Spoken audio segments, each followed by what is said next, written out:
What you're looking at is the Karakum Canal, built in Soviet Turkmenistan to supply water to the southern and southwestern regions of the republic.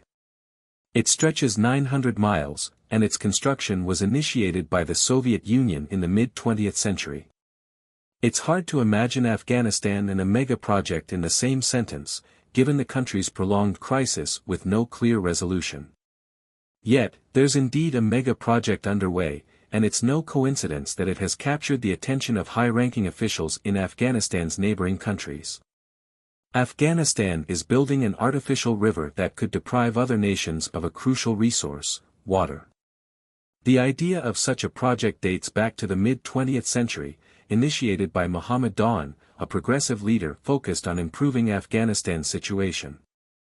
His vision led to the creation of a project to divert water from the Amu Darya, a river spanning 1,490 miles with a watershed of 206,000 square miles and an average annual water discharge of 25 trillion gallons in Central Asia. Only the Syr Darya rivals the Amu Darya in terms of size and significance. The Amu Darya is vital for four countries: Tajikistan, where it originates, Afghanistan, Turkmenistan, and Uzbekistan, where it ends, no longer reaching the Aral Sea. The Afghan water diversion project will also impact this nearly dried-out reservoir, but more on that later. The Amu Darya is crucial not only for drinking water but also for agriculture, which is a major economic driver for all four countries. Any changes to the river's flow have significant repercussions. Initially, it was a relief for these nations that Afghanistan's plans for an artificial river remained in the conceptual stage. However, in March 2022, Afghan officials announced the construction of the canal had begun. By January 2023, photos surfaced showing rapid progress, reminiscent of Mohammed Dawn's vision.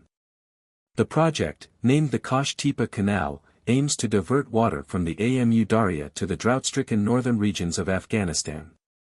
The first phase, completed in 18 months instead of the planned 24, involved building a 67-mile-long canal at a cost of 8.2 billion Afghanis, approximately $94 million, funded entirely from domestic revenue. The second phase, ongoing in the Balkh and Faryab provinces, is nearly 81% complete, with the overall project 61% finished. The canal's construction is impressive, involving extensive earthworks, infrastructure like bridges, and soil stabilization efforts. Over 200 subcontractors and 5,500 workers are using 3,300 pieces of equipment to complete the 177-mile canal, which will cost an estimated $684 million. However, the project has faced challenges. In early 2023, satellite images revealed a breach in the canal, spilling 26 billion gallons of water due to the lack of concrete lining. Despite this, construction continued at a rapid pace. While the canal promises to solve many of Afghanistan's water and agricultural problems, it poses serious threats to neighboring countries, particularly Uzbekistan and Turkmenistan, which rely heavily on the Amu Darya for agriculture. The canal is expected to divert 2.6 trillion gallons of water annually, reducing the flow to downstream countries and exacerbating existing water shortages. This could devastate their economies, especially since agriculture, particularly cotton production, is a significant part of their GDP. Uzbekistan, for instance, is a major global cotton producer, and reduced water flow could lead to a cascade of economic and social problems. The canal's impact extends beyond agriculture. The Amu Darya's reduced flow has already contributed to the desiccation of the Aral Sea, creating the Aralkum Desert, a source of toxic dust affecting regions as far as Antarctica. The canal could worsen this environmental disaster, threatening ecosystems and public health. Despite these concerns, Afghanistan is proceeding with the project to address its own crisis. The country faces severe droughts, unemployment, and food shortages, with only 42% of the population having access to water. The canal aims to irrigate 1.36 million acres of land, potentially transforming the northern region into a fertile agricultural hub, creating jobs, and improving food security. While the project offers hope for Afghanistan, it underscores the complex interplay between national development and regional resource management, highlighting the urgent need for cooperative solutions to shared challenges. The Kosh-Tepa Canal represents a double-edged sword for Afghanistan and its neighbors. On one hand, it offers a lifeline to a country grappling with severe water scarcity, unemployment, and food insecurity. On the other hand, it threatens to exacerbate existing tensions over water resources in an already fragile region. For Afghanistan, the canal is not just an infrastructure project, it is a symbol of hope and a potential pathway to stability. By irrigating 1.36 million acres of land, the canal could revitalize agriculture in the northern provinces, providing food, jobs, and economic opportunities for millions of people.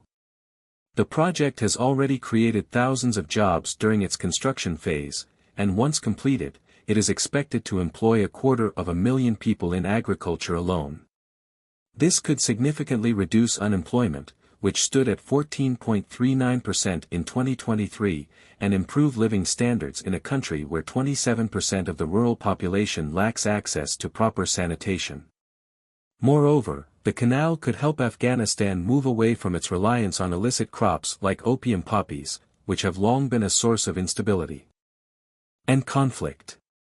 In April 2022, the Afghan government banned opium cultivation, leading to a dramatic reduction in poppy fields from 500,000 acres in 2022 to virtually zero in 2023. With the new fertile lands created by the canal, farmers can shift to legal crops such as wheat, corn, and other staples, further stabilizing the economy and reducing the country's dependence on foreign aid. However, the benefits for Afghanistan come at a significant cost to its neighbors. Uzbekistan and Turkmenistan, which are downstream of the Amu Darya, are particularly vulnerable to the canal's impact. Both countries rely heavily on the river for agriculture, which forms the backbone of their economies. Turkmenistan, for instance, uses water from the Amu Darya to grow cotton and wheat, accounting for 10% of its GDP. Uzbekistan, the world's sixth-largest cotton producer in 2021, depends on the river to irrigate 2.4 million acres of cotton fields, which support nearly half of its workforce and provide livelihoods for 40% of its population. A reduction in water flow due to the Kosh-Tepa Canal could lead to lower agricultural output, economic decline, and social unrest in these countries. The environmental consequences of the canal are equally alarming. The Amu Darya's reduced flow has already contributed to the near-total disappearance of the Aral Sea, once one of the largest lakes in the world. The desiccation of the Aral Sea has created the Aralkum Desert, a toxic wasteland that generates 100 million tons of salt and dust annually. This dust, laden with pesticides and fertilizers from irrigated fields, poses serious health risks to local populations and has been detected as far away as Antarctica, Greenland, and Norway. The Kosh-Tepa Canal could accelerate this environmental disaster, further reducing the Amu Darya's flow and making it nearly impossible to restore the region's water ecosystems. Species like the Amu Darya sturgeon, already on the brink of extinction, could disappear entirely, along with other fish and wildlife that depend on the river and its floodplains.